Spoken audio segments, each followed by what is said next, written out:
Hi hello ನಮಸ್ಕಾರ ಚಾನಲ್ಗೆ ಸ್ವಾಗತ. ಸಬ್ಸ್ಕ್ರೈಬ್ ಮಾಡಿ ಸಪೋರ್ಟ್ ಮಾಡಿ ಅಂತ ಹೇಳ್ತಾ ಇವತ್ತಿನ ವಿಚಾರ ಎನರ್ಜಿ ವ್ಯಾಂಪೈರ್ಸ್, ನಮ್ಮ ಶಕ್ತಿಯನ್ನ ಹೀರುವವರು. ಈ ವಿಚಾರದ ಬಗ್ಗೆ ಹೇಳ್ತೀನಿ, ವಿಡಿಯೋ ಕೊನೆ ತನಕ ನೋಡಿ. ಈ ಜಗತ್ತಿನಲ್ಲಿ ಎಲ್ಲವೂ ಒಂದು ಎನರ್ಜಿ ಮತ್ತು ಫ್ರೀಕ್ವೆನ್ಸಿ ಅಂತ ಈಗಾಗಲೇ ನಿಮಗೆ ಗೊತ್ತಿದೆ.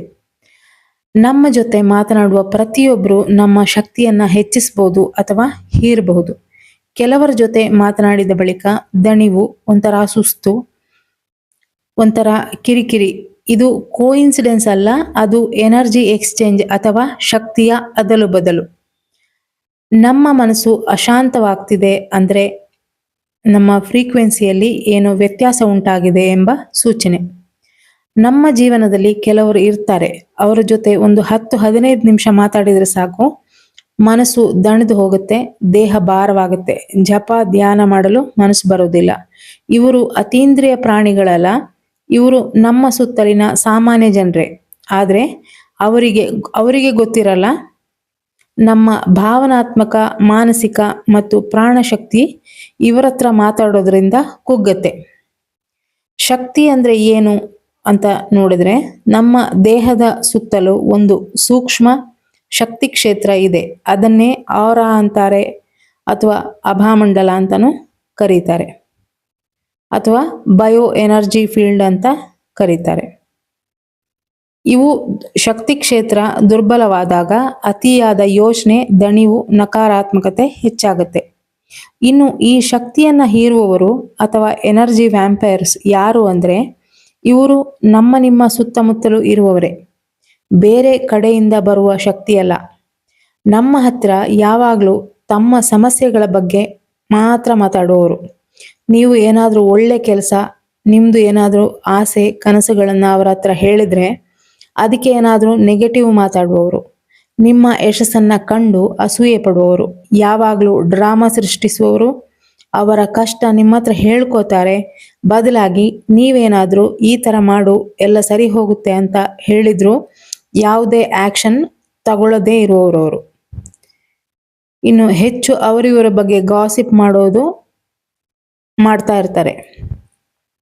ಇಂಥವರ ಜೊತೆ ಇದ್ದಾಗ ನಮಗೆ ಗೊತ್ತಾಗದೇನೆ ನಮ್ಮ ಶಕ್ತಿ ಕುಗ್ಗತ್ತೆ. ಇವರು ಯಾವಾಗಲೂ ತಮ್ಮ ಸಮಸ್ಯೆಗಳ ಬಗ್ಗೆ ಮಾತ್ರ ಮಾತಾಡೋದು, ಮಾತಿಗೆ ಕಣ್ಣೀರು ಹಾಕೋದು. ಇದರಿಂದ ನಮ್ಮ ಪಾಸಿಟಿವ್ ಎನರ್ಜಿ ಕುಗ್ಗತ್ತೆ. ಉದಾಹರಣೆಗೆ, ನೀವು ಒಂದು 2 ವೀಲರ್ ಅಥವಾ ಕಾರ್ ಡ್ರೈವಿಂಗ್ ನಾಳೆಯಿಂದ ಕಲಿಯಕ್ಕೆ ಹೋಗ್ಬೇಕು ಅಂತ ಇದ್ದೀನಿ ಅಂತ ಅವ್ರ ಹತ್ರ ಹೇಳಿದ್ರೆ, ಈ ಟ್ರಾಫಿಕ್ ನಲ್ಲಿ ನೀನು ಗಾಡಿ ಓಡಿಸ್ದಂಗೆ ಅಂತ ಶುರು ಆಗುತ್ತೆ ನೆಗೆಟಿವ್. ಆಮೇಲೆ ಮೊನ್ನೆ ಯಾರಿಗೋ ಆಕ್ಸಿಡೆಂಟ್ ಆಯ್ತಂತೆ ಅಂತ ಆಕ್ಸಿಡೆಂಟ್ ತನಕ ಕತೆ ಹೋಗುತ್ತೆ. ನೀವು ಗಾಡಿ ಕಲಿಯೋದಕ್ಕೆ ಇನ್ನು ಹೋಗಿರಲ್ಲ, ಈ ತರ ಮಾತಾಡಿ ನಿಮ್ಮಲ್ಲಿ ಡೌಟ್ ಕ್ರಿಯೇಟ್ ಮಾಡುವ ವ್ಯಕ್ತಿತ್ವ ಅವ್ರದ್ದು. ಆಮೇಲೆ ಸಲಹೆ ಕೇಳ್ತಾರೆ ಯಾವುದಾದ್ರೂ ವಿಚಾರದ ಬಗ್ಗೆ, ಆದರೆ ಅದನ್ನ ಅನುಸರಿಸೋದಿಲ್ಲ ಅವರು. ನಿಮ್ಮ ಭಾವನಾತ್ಮಕ ಶಕ್ತಿಯನ್ನ ಬಳಸ್ಕೋತಾರೆ. ಅನಗತ್ಯ ಜಗಳ, ಕಣ್ಣೀರು, ಗೊಂದಲ ಸೃಷ್ಟಿಸಿ ನಮ್ಮ ಮನಶಾಂತಿಯನ್ನ ಕದಡ್ತಾರೆ. ಇನ್ನು ಅಸೂಯೆ ಇದೆಯಲ್ಲ, ಅದು ಒಂಥರ ಸ್ಟ್ರಾಂಗ್ ನೆಗೆಟಿವಿಟಿ. ಇದರಿಂದ ನಮ್ಮ ಅಭಾಮಂಡಲ ತುಂಬ ದುರ್ಬಲವಾಗುತ್ತೆ. ಅದರಿಂದ ಅನಗತ್ಯ ತೊಂದರೆಗಳು, ಮನಸ್ತಾಪ ಉಂಟಾಗಬಹುದು. ಇದೆಲ್ಲದರಿಂದ ಇಂಥವರ ಹತ್ರ ಮಾತಾಡೋದ್ರಿಂದ ನಮಗೆ ಗೊತ್ತಿಲ್ಲದ ಹಾಗೆ ನಮ್ಮ ಎನರ್ಜಿ ಡೌನ್ ಆಗುತ್ತೆ. ಯಾವ ರೀತಿ ಇಂಥವರು ಎನರ್ಜಿ ಹೀರ್ತಾರೆ ಅಂದ್ರೆ, ಭಯ, ಕೋಪ ಹುಟ್ಟಿಸಿ ಭಾವನಾತ್ಮಕ ಗೊಂದಲ ಉಂಟು ಮಾಡ್ತಾರೆ. ಅತಿಯಾಗಿ ಯೋಚಿಸುವಂತೆ ಮಾಡಿ ಗೊಂದಲ ಉಂಟು ಮಾಡಿ ಮಾನಸಿಕ ದಣಿವು ತರ್ತಾರೆ. ಅತಿಯಾಗಿ ಯೋಚಿಸುವಂತೆ ಮಾಡೋದು ಅಂತಂದ್ರೆ, ಈಗ ಏನಾದ್ರೂ ಅವ್ರ ಬಗ್ಗೆ, ಅವರ ಕಷ್ಟಗಳ ಬಗ್ಗೆ ನಿಮ್ಮ ಹತ್ರ ಹೇಳ್ಕೊಂಡಿರ್ತಾರೆ ಅಂತ ಅಂದಾಗ, ನಾವು ಅವ್ರ ಹತ್ರ ಮಾತಾಡಿದ ಮೇಲೇನೋ ಅದೇ ವಿಚಾರ ನಮ್ಮ ತಲೆನಲ್ಲಿ ಸುತ್ತಾ ಇರುತ್ತೆ. ಯಾಕೆ ಹೀಗಾಯ್ತು, ಅವರಿಗೆ ಏನಕ್ಕೆ ಈ ತರ ಆಯ್ತು ಅಂತೇಳಿ ನಾವು ಯೋಚನೆ ಮಾಡ್ತಾನೆ ಇರ್ತೀವಿ ಅಲ್ಲ. ಅದು ಆ ತರ ಯೋಚನೆ ಮಾಡ್ತಾ ನಮ್ಮ ಎನರ್ಜಿ ಡ್ರೈನ್ ಆಗುತ್ತೆ, ಅಂದ್ರೆ ಕುಗ್ಗುತ್ತೆ ಅಂತ. ಚಿಂತೆ ಮತ್ತು ಒತ್ತಡದಿಂದ ನಿಧಾನವಾಗಿ ಜೀವಶಕ್ತಿ ಕುಗ್ಗಿಸ್ತಾರೆ ಈ ತರ ಅವರ ವಿಚಾರ ಹೇಳಿ.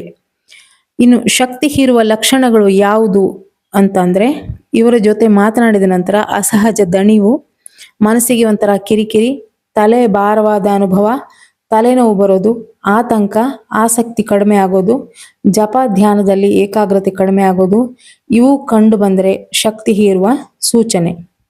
ಇತ್ತೀಚೆಗೆ ನನಗೆ ಅಂದ್ರೆ ಒಂದು 6 ತಿಂಗಳ ಹಿಂದೆ ಆದ ಅನುಭವ ಹೇಳ್ತೀನಿ. ಹಳೆ ಪರಿಚಯದವರೊಬ್ರು ಸಿಕ್ಕಿದ್ರು. ಅವರು ಸ್ವಲ್ಪ ಸಮಸ್ಯೆಯಲ್ಲಿ ಇದ್ರು. ಸಮಸ್ಯೆ ನನ್ನ ಹತ್ರ ಹೇಳ್ಕೊಂಡ್ರು. ಸಿಕ್ಕಿದಾಗ ಸಮಸ್ಯೆ ಹೇಳೋದು, ಮಧ್ಯೆ ಮಧ್ಯೆ ಅಳೋದು, ಜಾಸ್ತಿ ಅವರ ಸಮಸ್ಯೆಯನ್ನೇ ಹೇಳ್ತಾ ಇದ್ರು. ನಿಮ್ಮ ಹತ್ರ ಹೇಳ್ಕೊಂಡ್ರೆ ಸಮಾಧಾನ ಆಗುತ್ತೆ, ಏನಾದರೂ ಸಜೆಷನ್ ಕೊಡಿ ಅಂತ ಹೇಳಿದ್ರು. ಎಲ್ಲ ಕೇಳಿಸ್ಕೊಂಡು ಸಮಸ್ಯೆಗೆ ಸಣ್ಣ ಪುಟ್ಟ ಸಜೆಷನ್ ಕೊಟ್ಟು ಮನೆಗೆ ಬಂದ ಮೇಲೆ ಇದ್ದಕ್ಕಿದ್ದ ಹಾಗೆ ತಲೆನೋವು ಸ್ಟಾರ್ಟ್ ಆಯ್ತು ನನಗೆ. ಇನ್ನೇನು ಸ್ವಲ್ಪ ಹೊತ್ತು ಆದಮೇಲೆ ಮಲ್ಕೊಂಡೆ. ನಿದ್ದೆನೂ ಬರಲಿಲ್ಲ ನನಗೆ ಸರಿಯಾಗಿ. ಬೆಳಿಗ್ಗೆ ಎದ್ದು ಸ್ನಾನ ಮಾಡಿ ಜಪಕ್ಕೆ ಕೂತ್ಕೊಂಡೆ. ಜಪಕ್ಕೆ ಕೂತ್ಕೊಂಡ್ರೆ ನಂದು 1.5 ಗಂಟೆ ಬೇಕಾಗುತ್ತೆ ಯಾವಾಗಲೂ. ಆದರೆ ನಿತ್ಯ ಅನುಷ್ಠಾನ ಎಲ್ಲ ಆಗುವಾಗ 1.5 ಗಂಟೆ 2 ಗಂಟೆ ಆಗುತ್ತೆ. ಆದರೆ ಆವತ್ತು ಕರೆಕ್ಟಾಗಿ 7 ನಿಮಿಷ ನನಗೆ ಜಪದ ಆಸನದ ಮೇಲೆ ಕೂತ್ಕೊಳ್ಳೋಕ್ಕೆ ಆಗಲಿಲ್ಲ. ಪದೇ ಪದೇ ಆಕಳಿಕೆ, ಕಿರಿಕಿರಿ, ಇರಿಟೇಷನ್ ಸ್ಟಾರ್ಟ್ ಆಯಿತು. ಯಾಕೆ ಈ ಥರ ಆಗ್ತಿದೆ ಅಂತ ಯೋಚನೆ ಮಾಡ್ತಾ ಇದ್ರೆ ಸಡನ್ ಆಗಿ ಗೊತ್ತಾಯ್ತು ನನಗೆ ಅವರ ನೆಗೆಟಿವಿಟಿ ನನಗೆ ಎಫೆಕ್ಟ್ ಆಗ್ತಾ ಇದೆ ಅಂತ. ಆಮೇಲೆ ಕೂಡಲೇ ನಾನು ಉಪ್ಪು ಮತ್ತು ಅರಸಿನ ಹಾಕಿದ ನೀರಲ್ಲಿ ಸ್ನಾನ ಮಾಡಿದ ಮೇಲೆ ಸ್ವಲ್ಪ ಸರಿ ಆಯಿತು. ಸೊ ಇದೆಲ್ಲ ಅನುಭವಕ್ಕೆ ಬಂದಾಗ ಗೊತ್ತಾಗುತ್ತೆ. ಇನ್ನೊಂದೆರಡು ಜನರ ಹತ್ರ ಮಾತಾಡಿದಾಗಲೂ ಇದೇ ಅನುಭವ ಆಗಿದೆ ನನಗೆ. ಈ ಥರ ಆದಾಗ ನಮ್ಮ ಶಕ್ತಿಯನ್ನು ಹೇಗೆ ರಕ್ಷಣೆ ಮಾಡಿಕೊಳ್ಳೋದು ಅಂತ ನೋಡಿದ್ರೆ, ಒಂದು ಬೌಂಡ್ರಿ ಇಡಬೇಕು. ಅಂದರೆ ತುಂಬ ಹತ್ರ ಬರೋಕ್ಕೆ ಬಿಡಬಾರ್ದು. ಅವರ ಜೊತೆಗಿನ ಒಡನಾಟ, ಸಮಯ ಮತ್ತು ಭಾವನಾತ್ಮಕ ಸಂಪರ್ಕವನ್ನು ಕಡಿಮೆ ಮಾಡಬೇಕು. ಅವರು ತುಂಬ ಅವರ ಸಮಸ್ಯೆ ಹೇಳ್ತಾ ಇದ್ರೆ ಮಾತಿನ ದಿಕ್ಕು ಬದಲಿಸಿ ಸ್ವಲ್ಪ ಪಾಸಿಟಿವ್ ವಿಷಯಗಳನ್ನು ಪ್ರಸ್ತಾಪ ಮಾಡಬೇಕು.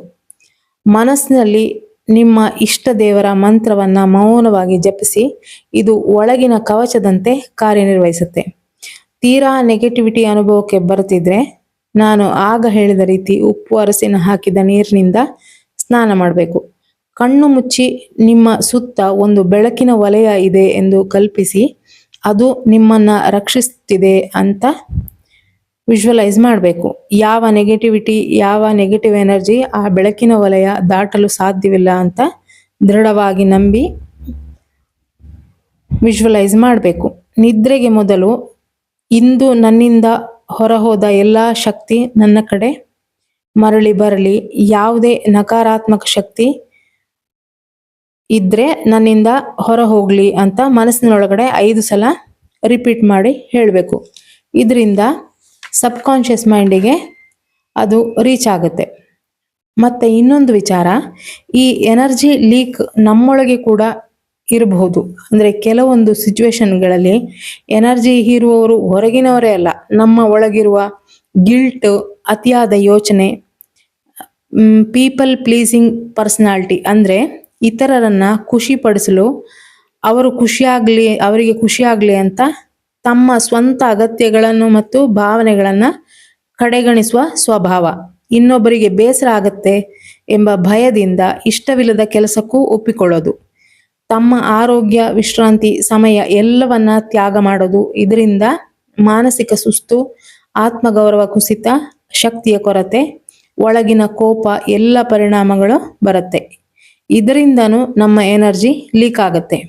ಇದನ್ನ ತಡೆಗಟ್ಟೋದು ಹೇಗೆ ಅಂದರೆ, ನಮ್ಮ ಸಮಯದ ಮೌಲ್ಯ ಅರಿತುಕೊಂಡು ಪ್ರತಿ ಬಾರಿ ಎಲ್ಲ ವಿಷಯಕ್ಕೂ ಒಪ್ಕೊಳ್ಳೋದು ಬೇಕಾಗಿರಲ್ಲ. ಗಿಲ್ಟನ್ನು ಬಿಡಬೇಕು. ಎಲ್ಲರನ್ನ ಖುಷಿಪಡಿಸಲು ಸಾಧ್ಯವಿಲ್ಲ, ಆ ವಿಚಾರ ಮೊದಲು ನಾವು ಮನವರಿಕೆ ಮಾಡ್ಕೋಬೇಕು. ಇತರನ್ನ ಸಂತೋಷಪಡಿಸೋದು ಒಳ್ಳೆಯದೇ, ಆದರೆ ನಮ್ಮನ್ನ ನಾವು ಕಡೆಗಣಿಸ್ಕೊಂಡು ಅಲ್ಲ. ನೀವು ನಿಮ್ಮನ್ನ ಗೌರವಿಸಿದಾಗ ಇತರರು ನಮ್ಮನ್ನ ಗೌರವಿಸ್ತಾರೆ. ಹೀಗೆ ನಮ್ಮಿಂದ ಆಗುವ ಎನರ್ಜಿ ಲೀಕನ್ನು ತಪ್ಪಿಸ್ಬೋದು.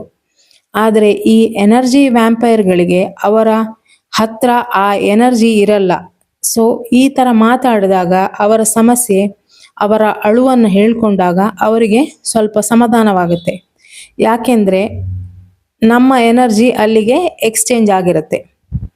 ನನಗೆ ಆದ ಅನುಭವ ಹೇಳಿದ್ನಲ್ಲ ಆಗ, ಮಾರನೇ ದಿನ ಆಕೆ ಕಾಲ್ ಮಾಡಿ ಹೇಳಿದ್ದೇನು ಗೊತ್ತಾ, ತುಂಬ ಸಮಯದ ನಂತರ ಒಳ್ಳೆ ನಿದ್ದೆ ಬಂತು, ನಿಮ್ಮ ಹತ್ರ ಮಾತಾಡಿ ಸಮಾಧಾನ ಆಯಿತು ಅಂತ ಹೇಳಿದರು. ಈಗ ಏನು ಹೇಳೋದು? ಸೊ ಈ ಥರನೂ ಇರುತ್ತೆ, ನಮಗೆ ವಿಷಯ ಗೊತ್ತಿರಲ್ಲ ಅಷ್ಟೇ. ನಿಮಗೆ ಯಾರಿಗಾದರೂ ಈ ಥರ ಅನುಭವ ಆಗಿದ್ದರೆ ಕಮೆಂಟ್ನಲ್ಲಿ ತಿಳಿಸಿ. ಮುಂದಿನ ವಿಡಿಯೋದಲ್ಲಿ ಸಿಗ್ತೀನಿ. Thank you for watching.